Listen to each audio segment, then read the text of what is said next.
2006ના 24 ઉમેદવાર ચૂંટણીના મેદાનમાં છે, બહુમતીથી જીતશે એની પર અમને ખાતરી છે। પબ્લિકની સેવા કરવા માટે રાત દાડા અમે મહેનત કરી, કોઈ તકલીફ નહીં પડે તો ગટર લાઇનની હશે, પ્રાણીની હશે, લાઇટની હશે, જે હશે ખડે પગે ઉભા રહીશું અમે। આજે 24 બે દિવસ અને આ છેલ્લા દિવસમાં 24 ફોર્મ પૂરો થઈ રહ્યા છે, એટલે ભાભરની જનતાને બે હાથ જોડીને વિનંતી કરે છે કે એક વખત કોંગ્રેસ ઉપર વિશ્વાસ મૂકો, જીતાડો અને 5 વર્ષ પૂરા થતા કોઈ વાર લાગતી નથી, પણ આ તાનાશાહી સરકારને એક વખત હટાવો અને ગરીબોની સરકાર લાવો એવી અમારી બે હાથ જોડીને વિનંતી છે। 24 તો ભાભર નગરપાલિકામાં તો આવશે, જિલ્લા પંચાયત તાલુકા પંચાયત પણ અમારી બનશે। જનતા તમારામાં તો વિશ્વાસ મૂકશે તો તમારા કેવા કાર્યો રહેશે? કાર્યો રાત દિવસ જે મહેનત કરવાની થશે એ અમે ખડે પગે રહીને કરીશું, એની પણ અમે જનતાને ખાતરી આપીએ છીએ। ક્યાંય પણ અમે પાછા પાણી નહીં કરીએ આ તાનાશાહી સરકાર સામે। આજે મોંઘવારી કયા સરકાર ગુજરાતમાં એમની છે, ઉપર પણ સરકાર એમની છે, તો કઈ રીતે ભાવ ચાલે રહ્યા છે? પેટ્રોલથી ડીઝલથી કરીને ટોટલ આજે મારી બહેનોને રાજસ્થાનમાં 450 રૂપિયા બાટલો આપે છે, તો ગુજરાતમાં કેમ બહેનોને 450 રૂપિયા બાટલો નથી આપતા? ગુજરાત અરે કેમ ભારતીય જનતા પાર્ટી અન્યાય કરી રહી છે? રાજસ્થાનમાં 450 વસ્તુ મળતું હોય કેમ મળતું નથી? બાજુનો જ વિસ્તાર, દૂરનો તો કોઈ છે નહીં ને। કેટલો જીતનો વિશ્વાસ છે? પૂરેપૂરો 24 અમારા ઉમેદવાર જીતીને નગરપાલિકાનો કબજો મેળવશે એવી અમને જનતા ઉપર પૂરેપૂરો વિશ્વાસ છે। અમારા ફક્ત ભાભર ગામના વિકાસના મુદ્દાઓ છે, મુખ્ય મુદ્દાઓ ફક્ત અને ફક્ત ભાભરનો વિકાસ એ જ અમારો ધ્યેય। પરિવર્તન એ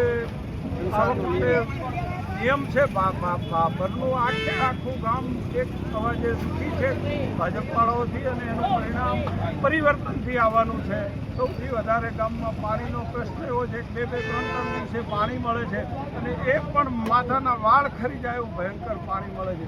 તો મારો પહેલો મુદ્દો એક છે કે રોજ 4 મહિના જો અમારી બોડી આવે તો 4 મહિના પછી દરેક ઘરે સવારે પાણી, અને 1 વર્ષ પછી 2 ટાઈમ મીઠું પાણી સવારે સાંજે મળશે। 1 વર્ષ પછી શરૂઆતમાં 4 મહિના પછી રોજ 1 ટાઈમ મળશે, જે અત્યારે 2 ટાઈમે 3 ટાઈમ નથી મળતું। સૌથી મોટો પ્રશ્ન જો હોય તો ગંદકીનો છે કે ગંદકી એટલે ભાભરમાં તમે ચાલીને જઈ નથી શકતા। એ પ્રશ્નમાં અમે વોડે ફરશું, સ્વચ્છતા અભિયાન ચલાવશું, અને છેલ્લે ભાભર નગરપાલિકાને સ્વચ્છતાનો એવોર્ડ ગુજરાત સરકાર દ્વારા મળે એવા અમારા પ્રયત્નો હશે। બીજો પ્રશ્ન છે સીસીટીવીનો, કે જેને બાજ નજર કહી શકાય, તીસરી આંખ કહી શકાય। ગામમાં એ સીસીટીવી રાધનપુર રોડ હોય, સુઈગામ રોડ હોય, દિયોદર રોડ હોય કે વાવ રોડ હોય, કોઈ ગુનાકારી બની તો એને તીસરી આંખથી લોકો જોઈ, અને ગામમાં સર્કલે પણ સીસીટીવી કેમેરા એ અમારો ત્રીજો એજન્ડા છે। અને ગામના હિત વગરના કોઈ એજન્ડા અમારા છે જ નહીં, અને અમને ગામના હિત વગર કોઈ નથી। સૌથી મોટો છેલ્લો મુદ્દો એવો છે કે 0 ટોલરન્સ કરપ્શન, એટલે કે ભ્રષ્ટાચાર મુક્ત ભાભર।